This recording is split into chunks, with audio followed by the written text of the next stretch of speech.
Bienvenidos a esta segunda clase, a esta segunda oportunidad de compartir un poco más de conocimientos acerca de la evaluación psicológica. A continuación, vamos a tocar el tema del informe psicológico y sobre todo de la entrevista de devolución, es decir, justamente cuál es la forma adecuada de entregar los resultados y sobre todo cómo y cuáles son los puntos que se suelen tocar en los informes psicológicos. Así que bienvenidos, vamos a comenzar. Cuando uno habla de informe psicológico, cuando uno plantea el concepto de informe psicológico, lo que por lo general se toma en cuenta es la recopilación de datos, ¿no? La recopilación de datos. Nosotros vamos a mencionar algunos puntos esenciales en en la recopilación de datos de un informe psicológico. ¿Qué es lo que se suele, digamos, estilar? ¿Qué se suele colocar cuando uno plantea un informe psicológico? Y sobre todo, ¿qué áreas son las que las personas suelen mencionar en ese tipo de resultados, ¿no? Por ejemplo, ¿cómo le digo yo a una persona que su hijo tiene TDAH o cómo le digo yo a una persona que tiene depresión o de qué manera, por ejemplo, yo busco la forma más sencilla de explicar a una persona que tiene una dificultad, por ejemplo, relacionada a la ansiedad, ¿no? Esa es la forma, digamos, más usual, la forma más curiosa quizás de trabajar, ¿no? El detalle está en que nosotros debemos de tomar en cuenta la manera como se trabaja, ¿no? La manera como nosotros llegamos justamente a a la entrega de los resultados, ¿no? Por ejemplo, imagínense ustedes que les toca el caso de una madre de familia que solicita acá se le llama informe integral eh, cuando yo voy a evaluar a un niño para el ingreso a clases, por ejemplo. Se suele mencionar mucho el concepto de qué habilidades tendría que desarrollar un niño justamente al momento de ingresar a un centro escolar, a un centro educativo, a la escuela. Entonces, cuando yo planteo la evaluación, yo tengo que redactar la información que sea pertinente para el caso que me han solicitado y de esta forma yo voy a tomar en cuenta los puntos. Se suele evaluar, por ejemplo, inteligencia, ¿no? En los niños que van a ingresar a primaria, acá le llamamos primaria después del inicial es la etapa de niños de 4 y 5 años. Primaria le llamamos a los niños que van de 6 años a 12 años aproximadamente donde se suele aprender justamente, ¿no? Las habilidades específicas para el aprendizaje de los niños en el colegio. ¿Qué se toma en cuenta, por ejemplo? Lo que nosotros tomamos en cuenta en una evaluación integral es primero si existe o no un problema relacionado al lenguaje, se puede evaluar habilidades sociales, por ejemplo, se puede evaluar autonomía y cualquier habilidad cognitiva o aptitud cognitiva que vaya ligada justamente al desarrollo del menor. Redactamos un informe y este informe nosotros citamos a la madre, le explicamos a la madre cuáles son los resultados y la madre se va contenta. Eso es un caso típico, ¿no? Pueden haber, por ejemplo, otros casos típicos en los que nosotros evaluamos a un paciente adulto de 35 años, por ejemplo, que viene por una evaluación para su centro de trabajo, porque su centro de trabajo le está pidiendo justamente el cómo se encuentra él, ¿no? ¿Qué tipo de características tiene? Cómo se manifiesta él o qué tipo de dificultades puede presentar él en su vida, ¿no?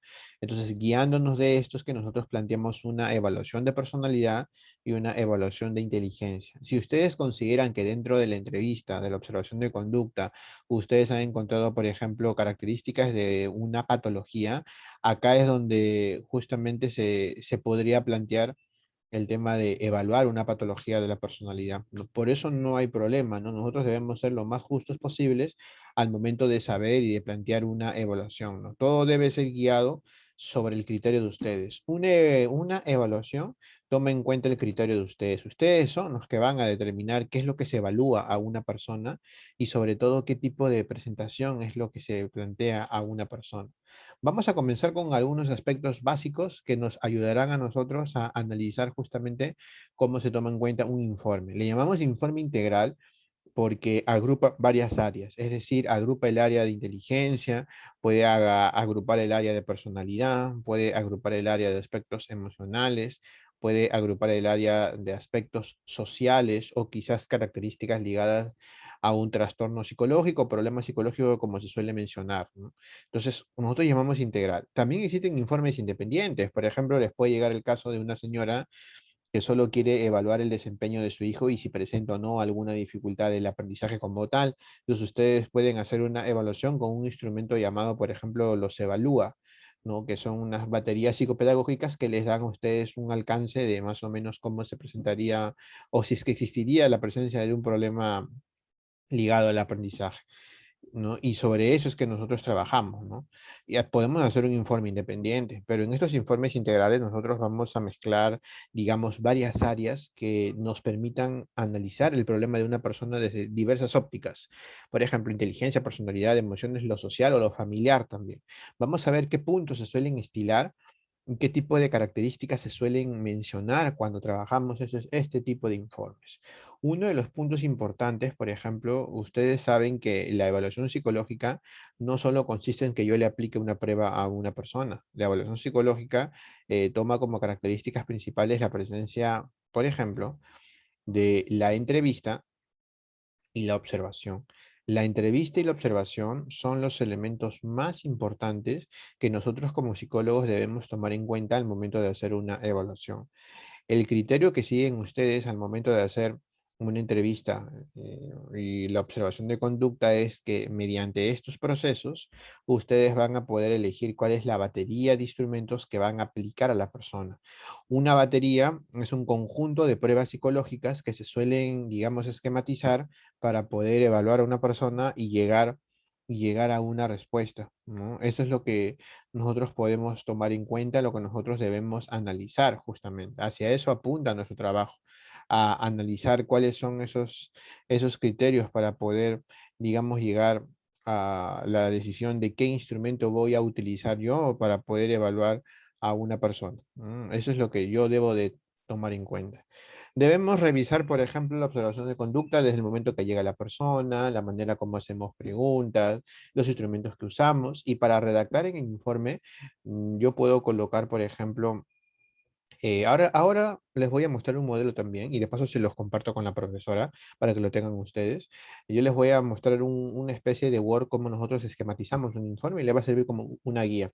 Colocamos, por ejemplo, un lenguaje muy sencillo, ¿no? El evaluado o el nombre de la persona, Carlos, Julio, María, ¿no? Por ejemplo, se presentó, tuvo preguntas, tuvo dudas, hizo contacto visual, ¿no? El lenguaje que yo voy a colocar en el informe tiene que ser un lenguaje sencillo, un lenguaje manejable, un lenguaje que pueda ser entendido por cualquier persona, muy aparte de que sea psicólogo o no, ¿no? Sino que es un lenguaje bastante amigable, sin perder, lógicamente, la esencia de la información que estoy yo colocando, ¿no? Un lenguaje que pueda entender la persona que recibe el informe, obtener una amplia visión de la vida de la persona. Se pueden colocar aspectos, por ejemplo, relacionados con antecedentes de importancia que las personas que la persona te está contando. Por ejemplo, eh, si un niño ya fue atendido por un psicólogo en el 2019, ese es un antecedente relevante. El menor fue evaluado por un psicólogo en el 2019. Si una persona te dice que ya ha ido al psicólogo y que está recibiendo medicación, ese es un antecedente de importancia. Si la persona te dice, por ejemplo, que su hijo ya ha sido evaluado el año pasado, y vuelve a venir contigo este año 2021, entonces ese es un antecedente de importancia que el menor ya fue evaluado y yo debo de tomar en cuenta. O, por ejemplo, el menor repitió de grado, o el menor tiene problemas de lenguaje desde que tenía 4 años, ahora él tiene 8, ¿no? Toda esa información de la vida del paciente se coloca en el informe, en la sección de antecedentes, porque me sirve a mí justamente para poder analizar las características del problema hacia el cual yo me estoy enfrentando, ¿no? La funcionalidad, lo que el paciente realiza y cómo se desenvuelve durante la evaluación, el evaluado o el paciente. El contenido del informe debe ser cuidadoso, debe tener información puntual, discreta, una información bastante detallada.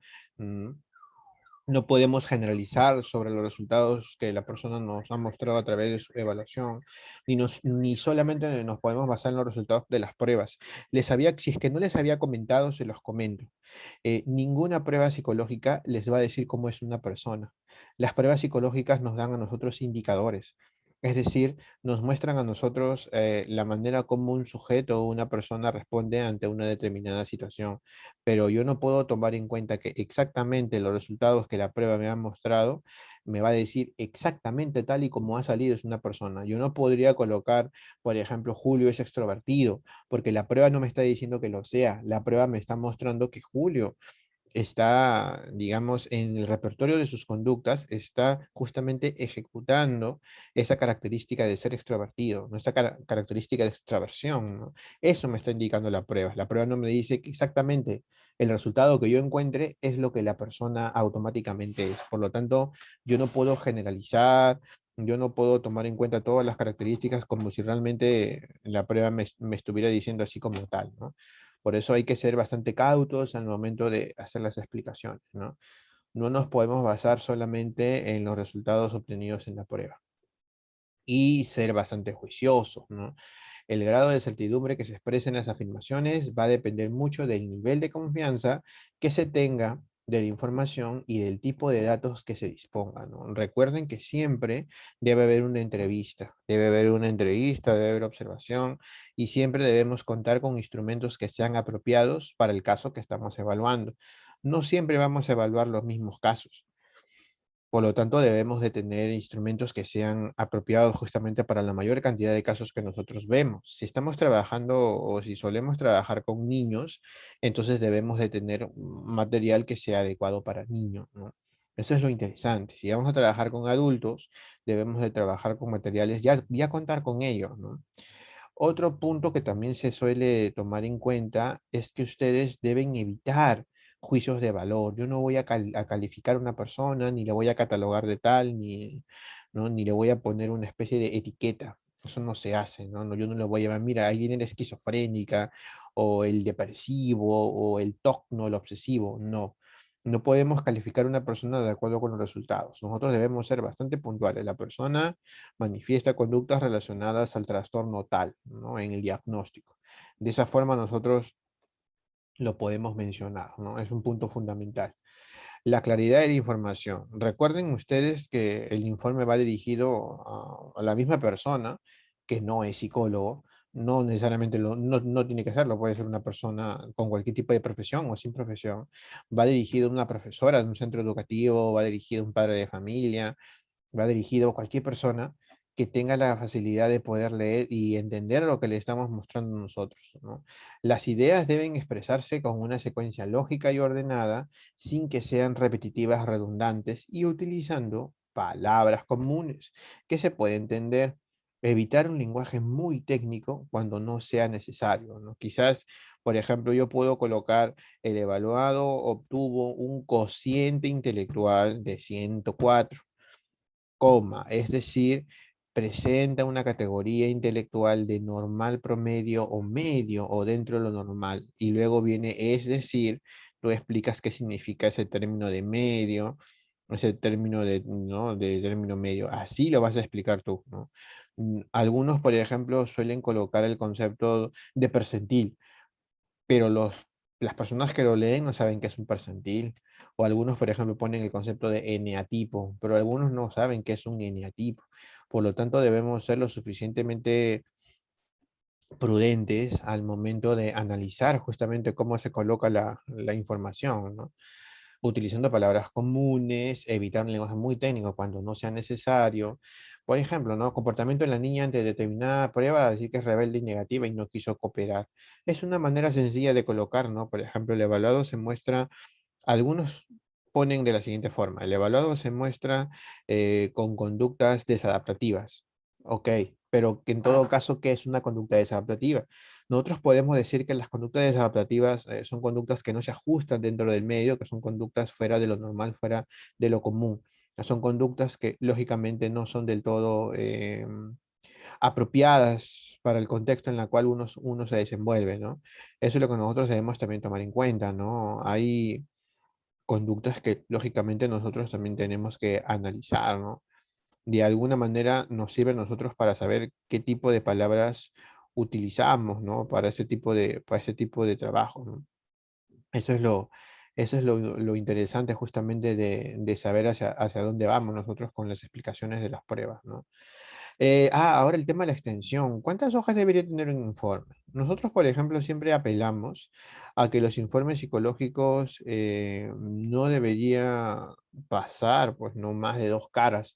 Si la información es sumamente relevante, bueno, ya llegamos pues hasta tres caras, ¿no? Pero la información no tendría por qué ser tan extensa, ¿no? Un informe psicológico no tendría por qué tener más de tres caras o cuatro caras. Es que también hay que tomar en cuenta que, por ejemplo, cuando se redacta un informe psicológico, algunos suelen colocar resultados cuantitativos, donde se colocan tablas o gráficos, y algunos suelen colocar resultados, aparte de cuantitativos, colocan los cualitativos, es decir, la explicación.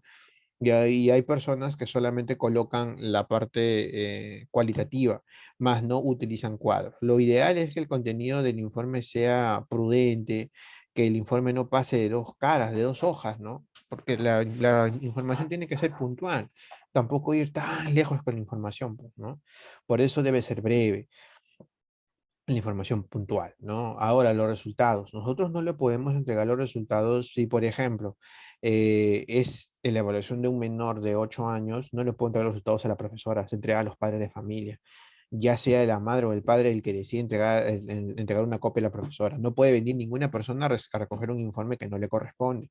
Tampoco le puedo entregar el informe de los resultados de una evaluación a una persona que no está autorizada para recogerlo. Por eso debemos ser bastante prudentes y sobre todo saber hacia dónde vamos cuando explicamos este tipo de materiales, ¿no? Y hay que respetar a las personas, ¿no? Mucho respeto, explicarle cuáles son los pros y los contras de los resultados. Siempre se suele estilar, por ejemplo, ir de menos a más, ¿no? Le explicamos las dificultades que tiene la persona y, por ejemplo, nosotros llegamos al concepto de lo positivo, ¿no? Al concepto de lo positivo, ¿no? Mm. Eso es lo curioso, ¿no? Que por ejemplo nosotros podemos hablar del tema de la parte negativa, hay que llamarlo negativo, ¿no? Decirle, señora, su hijo presenta una dificultad denominada, por ejemplo, TDAH, que se suele conocer como el trastorno por déficit de atención con hiperactividad. Sin embargo, las características del trastorno se pueden manejar. Es decir, vamos a realizar un plan de tratamiento que vaya ligado a la intervención sobre los problemas de conducta que manifiesta su menor hijo. Se comienza, una recomendación de parte mía, ¿no? Puedes comenzar de la parte negativa y luego terminar con la parte positiva, que de alguna forma te motiva a ti y motiva a la persona a que no todo es tan oscuro, no todo es tan, digamos, triste con cómo se pensaba que podría ser, ¿no? Siempre, en el caso, por ejemplo, que tú no conozcas un poco del tema que estás evaluando, busca apoyo, ¿no? Busca las personas que te den la mano para que te expliquen más o menos hacia dónde va la problemática, ¿no? Por ejemplo, quizás tú no eres experto en los cuadros de los TEA, los trastornos del espectro autista, y en estos cuadros de TEA hay que conocer justamente las características y explicarlo. Y quizás tú no eres el que vas a intervenir, quizás sea un colega tuyo el que va a intervenir, ¿no? Entonces también buscar apoyo, ¿no? Y lógicamente continuar preparándote, ¿no? Porque esto solamente es el inicio, ¿no? Eso solamente es el inicio del trabajo, ¿no? Eso es lo que nos interesa mucho a nosotros, que tú, si ves que no conoces el tema y ves, por ejemplo, que tú no eres experta o experto en el trabajo que estás haciendo, lo importante es analizar hacia dónde va el problema y explicarlo de la manera más sencilla posible. Hacia eso vamos nosotros, ¿no? ¿Qué más? A ver, por ejemplo, el tema de cómo lo preparamos, ¿no? Por ejemplo, la preparación debe tomar en cuenta, como les digo, lo principal es hacer la evaluación. Cuando yo ya tenga toda la evaluación lista, cuando yo ya tenga toda la evaluación completa, justamente ahí comienza la parte en la que yo debo de recopilar la información obtenida y empezar.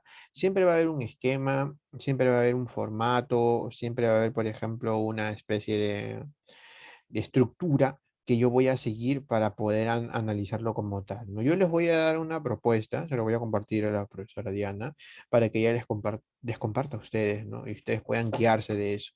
No significa que es la única opción, ¿ah? No significa que es la única opción y no significa que justamente sea la mejor tampoco. Es una manera de cómo yo suelo trabajar y me ayuda mucho justamente a poder revisar el cómo se plantea, ¿no? Los puntos siempre se mantienen, ¿no? Ahora lo vamos a ver. El diagnóstico psicológico clínico sobre el cual se genera un informe es un proceso mediante el cual se integra la información relevante que corresponde al evaluado. La interpretación de esta información debería realizarse dentro del contexto de la vida del sujeto, enfatizando eso, ¿no? Las características, por ejemplo, de su edad, las características de su desarrollo físico, psicológico, la dinámica familiar, el contexto educativo, por ejemplo, ¿no? Si la persona trabaja o no, todo eso debería ser analizado como tal, ¿no? De alguna forma, esto nos sirve a nosotros para saber. Siempre se comienza con la parte de la información de la persona y luego baja hasta los resultados y luego a la parte de las recomendaciones. ¿Qué se suele recomendar a una persona que, por ejemplo, tiene una dificultad? ¿Qué tipo de estrategia se maneja? El proceso de diagnóstico psicológico suele iniciarse con la referencia que se le da al paciente, ¿no? Con la referencia que se le da al paciente para evaluación. En este sentido, la derivación puede provenir, por ejemplo, de padres. Un padre te puede decir a ti, licenciada, licenciado, eh, por favor, necesito su apoyo para evaluar a mi hijo, por ejemplo, ¿no? O, por ejemplo, la mamá te dice, licenciada, licenciado, ¿no? La profesora del colegio considera que mi hijo tiene un problema ligado al aprendizaje. ¿Lo podría usted evaluar? Eso se llama motivo de consulta. El motivo de consulta es la razón por la cual asiste una persona a ser evaluada, la razón por la cual se toma en cuenta por qué quiero yo evaluar a una persona. Este motivo de consulta puede ser de la persona propia. Yo vengo o yo voy al psicólogo porque yo quiero saber cómo me encuentro. Puede ser de parte de una madre, de un padre sobre el problema de su hijo, o puede ser, por ejemplo, derivado de la profesora del colegio que también lo puede ver así. También se puede tomar en cuenta. Por eso es que siempre es bueno enfatizar esto, ¿no? La derivación al psicólogo puede venir de los padres, puede venir, por ejemplo, de los profesores, o puede venir de una persona apoderada, ¿no? De una persona, por ejemplo, responsable, ¿no? Es importante destacar que este proceso comienza entonces con un referente, el motivo de consulta o solicitante, y debería finalizar con la devolución de la información a la persona que me está indicando. Si la profesora me ha pedido una evaluación del menor, lógicamente la madre le va a entregar una copia del informe a la profesora para que ella sepa en qué condiciones o características se encuentra el menor. Igual, por ejemplo, si es para un tema médico o para un tema en general, se suele estilar de la misma forma. La elaboración de este informe, o en el mejor de los casos, estudio psicológico, es una labor compleja que requiere lógicamente práctica. En algunos casos nos toma horas hacerlo, en otros con experiencia nos toma menos tiempo, ¿no? Es que eso depende de la pericia de ustedes, ¿no? Eso depende justamente cómo ustedes van a ir avanzando paso a paso. Si ustedes ya tienen experiencia redactando informes, no les va a resultar complicado estar evaluando un informe. La redacción. Quizás el problema no es la estructura, sino el problema es, por ejemplo, lo que yo voy a redactar, la información que yo voy a colocar. Por eso les decía, si ustedes tienen experiencia o poco a poco van a ir aprendiendo, les va a ser más sencillo redactar un informe.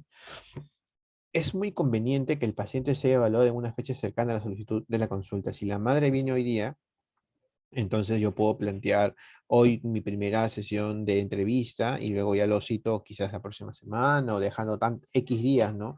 Para que yo analice y evalúe el cómo se porta la persona, el cómo se muestra la persona, ¿no? Y que los datos se integren en un periodo de información razonable, ¿no? Tampoco es pues que la información pase demasiado tiempo, ¿no? Que pase un mes después que viene la persona. No, nosotros podemos analizar justamente muchas características como tal y esto nos va a ayudar a tener claro cuál es la problemática que la persona tiene, ¿no? Y el diagnóstico tiene consecuencias muy importantes para la vida de los pacientes. Por eso que tú como futuro profesional, bueno, ahora que eres estudiante de psicología, que estás aprendiendo paso a paso, tienes que leer de instrumentos, tienes que leer la teoría, la teoría sobre la cual se genera el instrumento, tienes que saber analizar los resultados, tienes que participar justamente de cursos como estos que te dan la pauta, ¿no? No solamente de la prueba, sino de las teorías, los manuales, ¿no? Y estar siempre actualizado. La semana pasada recuerdan que hablábamos de pruebas actualizadas, incluso les mostré una idea acerca de cómo son los instrumentos que uno debe de tomar en cuenta, ¿no? Más o menos, ¿no? Y sobre todo le di nombres. Eso es importante. Deben ustedes siempre fomentar esas prácticas de no estancarse con lo que saben, sino de siempre ir más allá. Es necesario que ustedes también aprendan a manejar técnicas de entrevista, ya sea para niños, adolescentes, adultos, y que sepan justamente cómo responder ante esta situación, ¿no? Eso es lo que uno debe tomar en cuenta. Y también es importante que ustedes, los chicos que estudian psicología, cuenten con la asesoría justamente de las personas que los pueden capacitar. No tenemos a la profesora Diana, me tienen a mí, que desde Perú los estoy saludando y comparto con ustedes información. Y ya saben ustedes que pueden hacer cualquier tipo de pregunta durante estas semanas, ¿no? Y es importante también saber que en la medida de lo posible les puedo apoyar y responder, incluso, por ejemplo, coordinando con la profesora Diana una serie de quizás de capacitaciones externas que yo les podría brindar los accesos, los enlaces para más adelante. Bienvenido sea, ¿no? Lo importante justamente es eso, ¿no? Saber justamente qué es lo que yo quiero y siempre estar preparado hacia el futuro, ¿no? Pues ustedes aprendan un poco más siempre. ¿Qué más?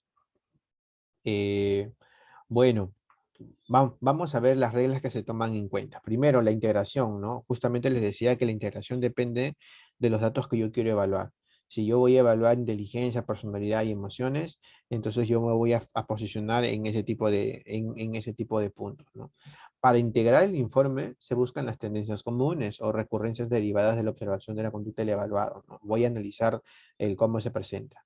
La información obtenida de la evaluación debe integrarse además dentro de las perspectivas teóricas que lo sustenten. Si yo voy a hacer una evaluación conductual, lógicamente mi informe debe tomar en cuenta características conductuales, ¿no? Si yo voy a basar mi informe en pruebas proyectivas, entonces lo de los dibujos o los escritos, yo debo basar mi explicación tomando en cuenta la teoría que sustenta el instrumento, ¿no? Ustedes tienen que saber que están evaluando, por eso les comentaba, ¿no? Ustedes tienen que saber qué están evaluando y qué tipo de enfoque van a presentar para su evaluación. De esta manera va a servir y de esta manera se va a sostener la evaluación. No solamente implica en la que yo, por ejemplo, le diga, ya miren chicos, vamos a aplicar esta prueba y ustedes tienen que leer de qué trata la prueba, ¿no? La prueba, por ejemplo, trata de una característica ligada al inconsciente, ¿va? A buena hora, pues, ¿no? El objetivo de la evaluación psicológica es obtener una visión global, integradora de la manera en la que funciona el evaluado, cómo se encuentra y se desenvuelve, el cómo se desenvuelve en diferentes ámbitos de su vida. Antes de integrar la información disponible, se debe tener una comprensión general de los datos, teniendo como guía justamente el motivo de la evaluación, el motivo de consulta. El contenido, ahora lo vamos a ver, no es lo mismo un informe clínico que apunta a un diagnóstico clínico que un informe laboral que apunta, por ejemplo, al perfil de puesto de una persona, ¿no? Al cómo viene una persona. Cada informe tiene un esquema diferente, al igual que no es lo mismo un informe laboral que un informe ligado al área educativa, donde más apunta, por ejemplo, a características ligadas a, no sé, ¿no? A los problemas de aprendizaje, ¿ya? Eso es lo importante, ¿no? Eso es lo que nosotros debemos tomar en cuenta. Ya, eso es lo que nos interesa mucho a nosotros, ¿no? Saber justamente qué tipo de problemáticas nosotros vamos a analizar y hacia dónde apuntan nuestras características, ¿no? Quizás la parte más complicada sea justamente saber, ¿no? Si yo, por ejemplo, voy a hacer una evaluación clínica, yo debo analizar esas características que me dan a mí la posibilidad de conocer los problemas de la persona. Ah, entonces voy a utilizar pruebas clínicas. Por ejemplo, el evaluado presenta sintomatología ansiosa. Lo que en la entrevista se observa justamente a partir de que el evaluado mueve la mano, el evaluado se coge la cabeza, o el evaluado coge un lápiz y no suelta el lápiz, ¿no? Es una manera de observar y yo lo voy a colocar en el informe. El evaluado se mostró ansioso durante la entrevista, movía las piernas, miraba constantemente el reloj de la pared, me preguntaba constantemente cuánto tiempo me falta para terminar. Pues una observación y la prueba me corrobora que el evaluador es ansioso, ¿no? En un tipo de informe, por ejemplo, laboral, acá se toma en cuenta otra característica. Mira, el postulante, por ejemplo, ¿no? Cuenta con las competencias administrativas necesarias para desempeñar el cargo al que postula, pues ha desarrollado una metodología de trabajo que le permite organizar y planificar sus actividades orientado al cumplimiento de metas. ¿No? Es un ejemplo de cómo se redacta el perfil de puesto de una persona, ¿no? Es una forma de trabajar, ¿no? No estamos diciendo que sea la única, pero estamos poniendo un ejemplo, ¿no? Se tocan los detalles más importantes y las características que van ligadas justamente al desempeño de una persona. Igual puede haber un ejemplo educativo, ¿no? Igual también puede haber. El lenguaje, ¿no? Para que la comunicación sea clara, es esencial, importantísimo, utilizar una buenísima redacción, ¿no? Hay que aprender. A veces, por ejemplo, algunas personas colocan trastorno y ustedes saben que es trastorno. Si tienen dudas, leer diccionarios, ¿no? Para no equivocarse. Es normal que nos equivoquemos las primeras veces porque estamos aprendiendo, ¿no? Esto no es, digamos, no es que ya, automáticamente acabo la universidad, yo ya soy un experto. No, no se trata enteramente de eso, ¿no? No se trata, por ejemplo, que yo automáticamente ya sepa hacia dónde voy y automáticamente ya, ¿no? Yo digo, ya, mira, vamos a hacer esto. No, no, nosotros también nos podemos equivocar, estamos justamente para poder aprender, pero yo te recomiendo, por ejemplo, que lo ideal sería que tú tengas diccionarios, que sepas, por ejemplo, hacia dónde apunta el concepto de las palabras. Es normal no saber, nadie está diciendo que sea anormal no saber, ¿no? Eso es la parte interesante. Ustedes pueden equivocarse, pero estamos aprendiendo como tal, ¿no? La información debe ser clara, utilizar una buena redacción. Las ideas deben presentarse con una secuencia lógica y ordenada, sin redundancias y utilizando un vocabulario comprensible que sea común para todos, ¿no? Se debe evitar el lenguaje técnico, traduciéndolo al lenguaje habitual cuando esto sea posible, ¿no? Las afirmaciones deben ser directas. Tú no puedes poner la información en primera persona. Tú no puedes poner yo opino, no. Tampoco puedes poner, por ejemplo, que tú eres el que ha hecho el informe. El informe realizado por mi persona, no, eso es impersonal. La evaluación realizada por ejemplo, no sé, a Carlos, ¿no? O a la persona solicitante, muestra los siguientes resultados, ¿no? No puedo yo ponerlo en como si yo lo hubiera hecho. Bueno, ya yo lo he hecho, pero no puedo ponerlo. Yo he realizado esto, yo he escrito esto. Es como una tesis. La tesis sí no es, digamos, en primera persona. Yo no pongo la investigación que yo estoy realizando. No, la investigación que se está realizando o que se planteará. Se trabaja de esa forma, ¿no? Se debe evitar un lenguaje muy técnico, traduciéndolo a un lenguaje más habitual, cuando esto sea posible. Las afirmaciones deben ser directas y concretas, evitando interpretaciones ambiguas y vagas, porque se trata de la vida de una persona y él es el que lo va a leer, ¿no? Él y otras personas de su entorno, ¿no? Es preferible ejemplificar o mencionar una conducta que realizar una interpretación generalizada de una conducta observada. Por ejemplo, si yo he visto en el informe que la prueba ha mostrado características de introvertido, no todos saben qué significa ser introvertido. Entonces, ¿qué haría yo? El evaluado se muestra como una persona con características de introversión, punto y coma. Es decir, es una persona sencilla, callada, que prefiere trabajar él solo, que prefiere estar aislado en muchas situaciones y participar muy poco de actividades grupales. Y de esa manera explicaría lo que es introvertido, con palabras sencillas y amigables, ¿no? Eso es lo que yo busco. Ahora, como les había comentado, la extensión no debería pasar de dos, tres caras. Lo ideal sería siempre colocar información puntual. Ahorita ya terminamos y les muestro un esquema, ¿no? Recuerda, ten esto siempre presente. Un informe debe ser claro, breve, preciso. Contener datos relevantes, prescindiendo de generalizaciones o vaguedades, ¿no? Tanto como de exceso de vocabulario técnico. Y utilizando un lenguaje siempre simple y sencillo. Es importante que esté completo, bien redactado, ordenado, sin abreviaturas, con palabras puntuales. El informe no debe ser una especie de una especie de sopa de palabras, ¿no? Sino debe ser debe ser ordenado.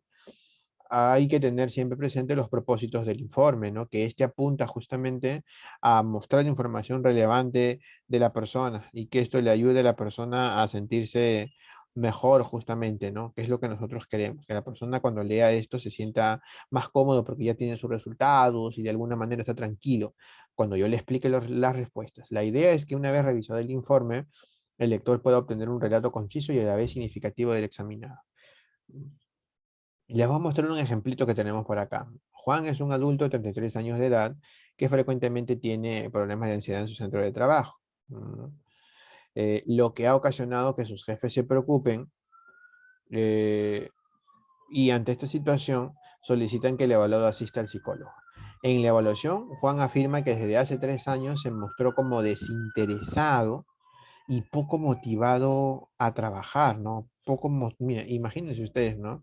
Ya tú vas analizando justamente las características, poco motivado, ¿no? Por ejemplo, a trabajar, ¿no? Y mira, eh, y está presentando síntomas de anedonia, es decir, ya no disfruta las cosas que hace, apatía, no le da ganas de hacer las cosas, y Apule también sin ganas, ¿no? Su cuerpo se muestra así todo frío, seco, sin ganas, y encima no tiene características de disfrutar lo que le gusta. ¿Qué le podrías evaluar tú? Nosotros podríamos evaluar, por ejemplo, personalidad. Se suele evaluar inteligencia emocional para ver cómo reacciona él ante las situaciones donde está vinculado el aspecto afectivo y algunos aspectos de personalidad, ¿no? Es una persona que trabaja, una persona que se desenvuelve adecuadamente para analizar si de alguna manera esto está mostrando alguna dificultad en su desempeño. Eso se puede evaluar, ¿no? Acá tenemos los datos de Juan. Mira, esta es una ciudad de Lima, acá en Perú, por si preguntan. Mira, el evaluado Juan. Ah, los nombres, ¿no? Por lo general se suele estilar, como ustedes ven acá, se suele estilar, por ejemplo, colocar siglas, ¿no? Pues es por un respeto a las personas, ¿no? Esto no es una obligación, esto va de acuerdo a cómo ustedes lo observen. En algunos casos ponen, por ejemplo, Juan Hurtado Miñaya, en otros casos ponen Juan HM por respeto, su edad, la fecha de nacimiento, el concepto, por ejemplo, del centro donde trabaja. En algunos casos se suele colocar su documento de identidad, ¿no? En dónde vive, qué fecha ha sido evaluado, el examinador, acá pones tu nombre y apellido, ¿no? Estudiante de psicología tal o psicólogo tal, ¿no? Acá se suele estilar esto, ¿no? En otros casos, por ejemplo, si un niño es evaluado y la madre es la que viene a consulta, nosotros le ponemos, por ejemplo, referente o informante, en todo caso, informante la madre, porque es la madre y nos informa a nosotros de los resultados de una persona. ¿No? En este caso, de su hijito, ¿no? Acá está el motivo de consulta, lo podemos colocar así.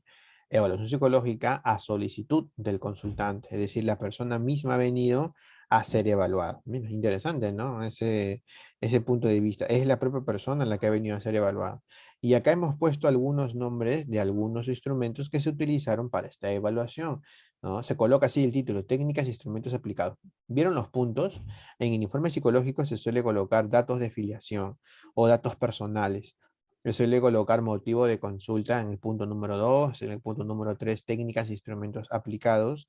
Acá hemos puesto, por ejemplo, ¿no? Siempre en primer lugar la entrevista y la observación de conducta, la escala de inteligencia, por ejemplo, en este caso la WISE 4 para adultos. O, por ejemplo, también analizar el tema de la prueba de inteligencia emocional, en este caso de Baron, ¿no? El Baron de adultos, o por ejemplo, también analizar el concepto, por ejemplo, de las pruebas de personalidad, ¿no? En este caso, el MIPS. Ustedes pueden utilizar MIPS, pueden utilizar Milon Clínico, eso va a depender de ustedes. Lo que ustedes el instrumento que ustedes realicen o que ustedes opten por evaluar a una persona va a depender de ustedes. Es un ejemplo, ¿no? Y ustedes se van a dar cuenta cuál es la forma más apropiada de evaluar justamente a una persona. Este es parte de, ¿no? Es un ejemplo, ¿no? Es parte de. ¿No? ¿Y qué más? Miren ustedes. Hay un cuestionario personal también 16PF5, ¿no? También lo han colocado acá, ¿no? También. Ahora, miren por acá. En la observación de conducta. Acá ustedes van a colocar cómo se portó la persona, cómo se mostró la persona. Acá ustedes van a colocar cuál fue el desempeño de la persona, qué tipo de actitudes mostró, si estuvo colaboradora o no colaboradora, si la persona, por ejemplo, estuvo inatenta o estuvo, por ejemplo, distraída o no fomentó el diálogo adecuado, ¿no? El paciente se mostró preocupado frente a la entrevista. No realiza, o no, o no, bueno, no realiza contacto visual, ni muestra tolerancia frente a las preguntas planteadas. Durante la fase de la toma de pruebas se mostró colaborador participativo y atento. Su vestimenta es acorde a la estación y al tiempo, muestra un lenguaje claro y seguro. Su tono de voz es alto, sin gritar, manifestando seguridad en sus palabras. Es un ejemplo de cómo se muestra una persona.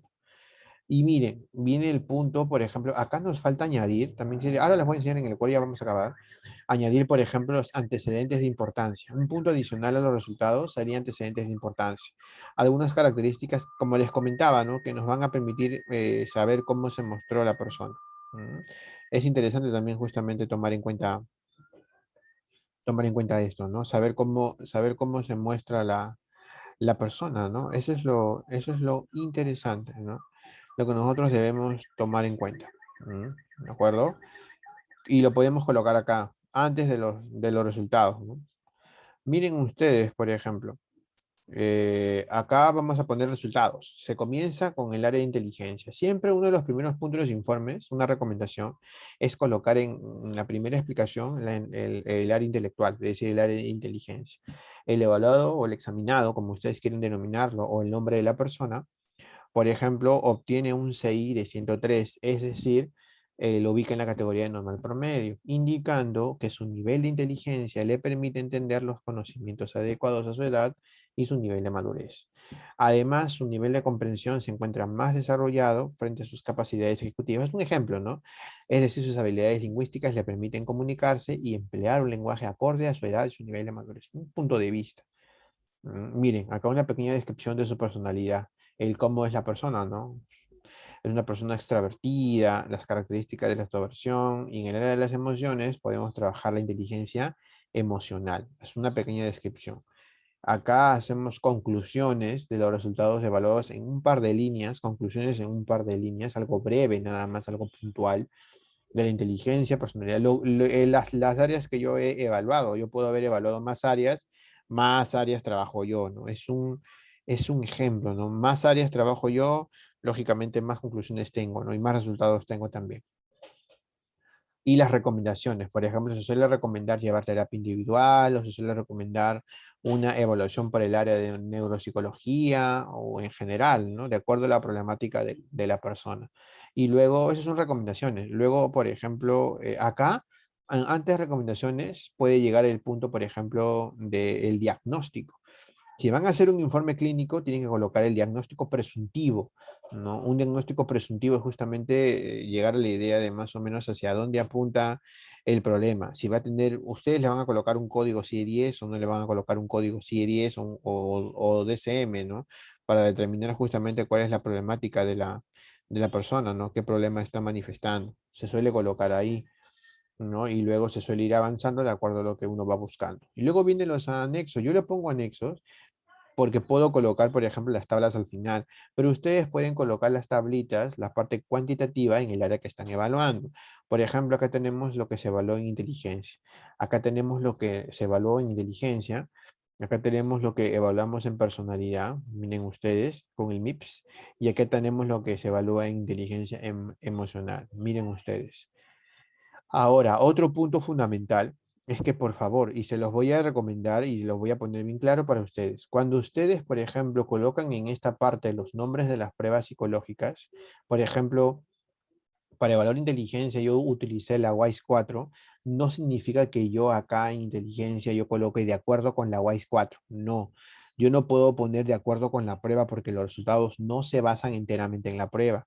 Yo no puedo colocar aquí en el área de personalidad de acuerdo con el MIPS o de acuerdo con el CPF. No, no se coloca así, porque se asume que el instrumento es un apoyo para nosotros y el instrumento nos da la pauta a nosotros de cómo debemos utilizarlo para hacer una interpretación.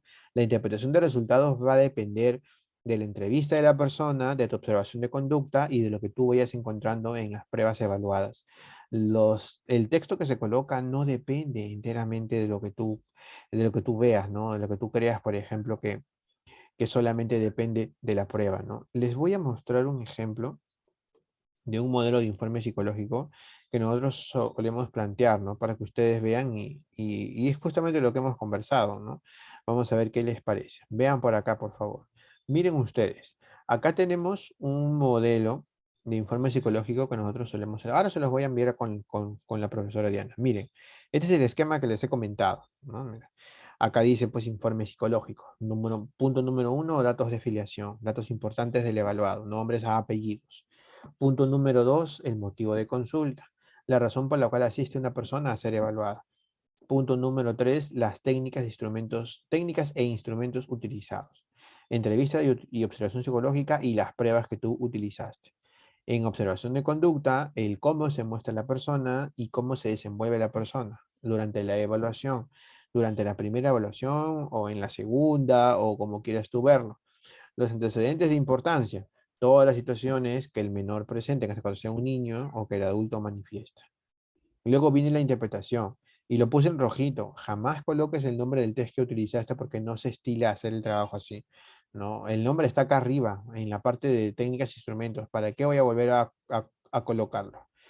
Puedes hacer, por ejemplo, resultados cuantitativos con cuadritos y luego resultados cualitativos. Por ejemplo, ¿no? Poner un cuadrito de lo que les mostré, ¿no? El cuadrito de Weiss, el cuadrito de Weiss. Un ejemplo del área intelectual, ¿no? Carlos obtiene un nivel intelectual de categoría superior, es decir, sus características de inteligencia lo muestran como una persona capaz de comprender situaciones, de manejar lógica y utilizar el razonamiento. Es una forma de verlo, ¿ven? Es una forma de analizarlo, ¿no? Carlos obtiene un cociente intelectual de 115, es decir, le corresponde a la categoría de medio alto, tal, tal, tal y tal, ¿no? Acá en esta área intelectual puedes colocar resultados de inteligencia, de atención, de memoria, entre otras. Luego viene el área de personalidad, por ejemplo, con relación, no se dice en relación, se dice con relación. Y tampoco se dice en base, se dice con base a los resultados o con base a la evaluación. Acá es con relación a las características de personalidad, el evaluado se muestra como una persona con tendencia a la extroversión, es decir, es sociable, tal, tal, tal y tal, ¿no? Acá tú puedes colocar características de rasgos de personalidad, características en general de la persona, factores de personalidad, ansiedad, depresión, ira, entre otros. Luego tú puedes colocar en un punto número 3 la evaluación del área emocional.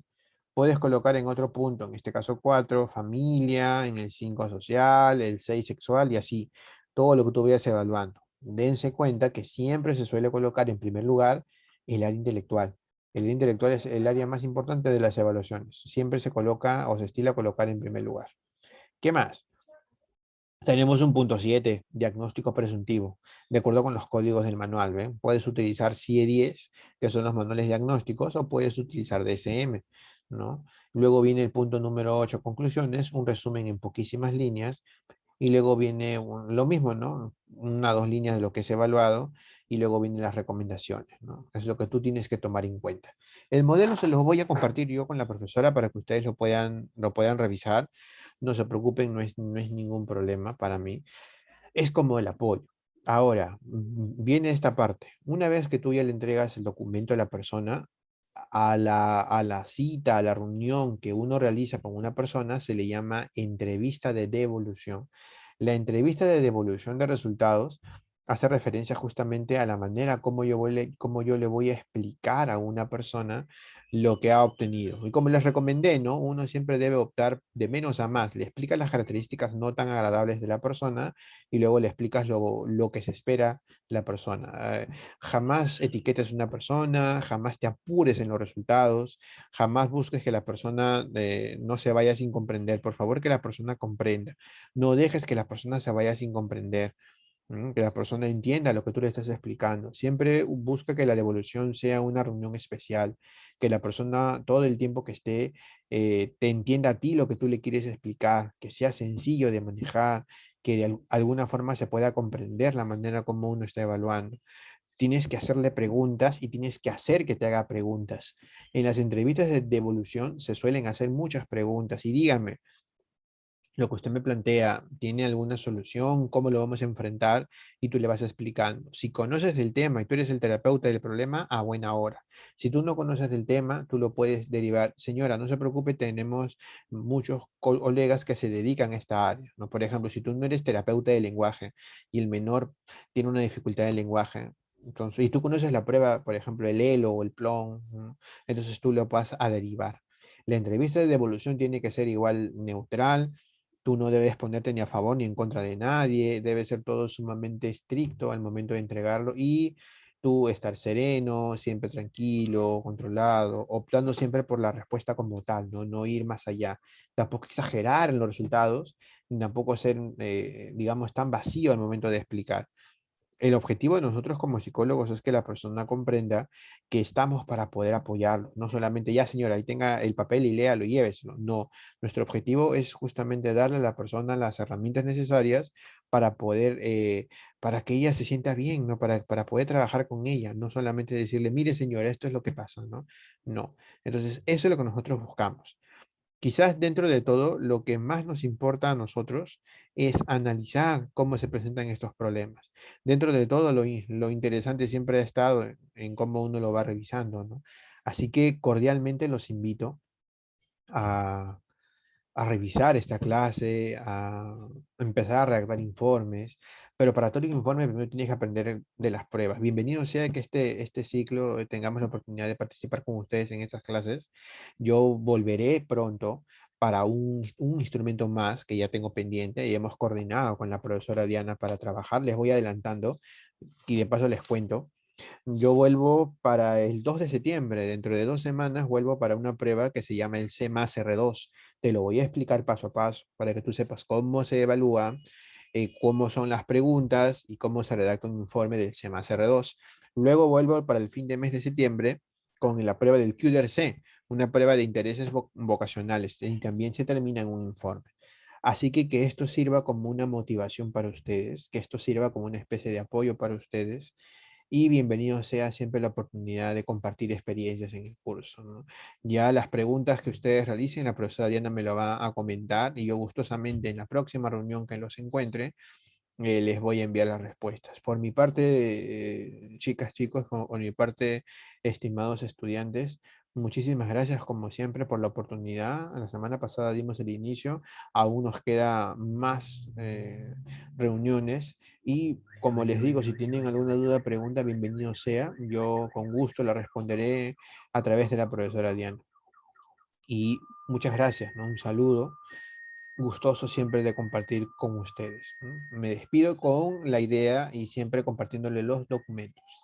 Muchas gracias y que les vaya muy bien. Hasta la próxima.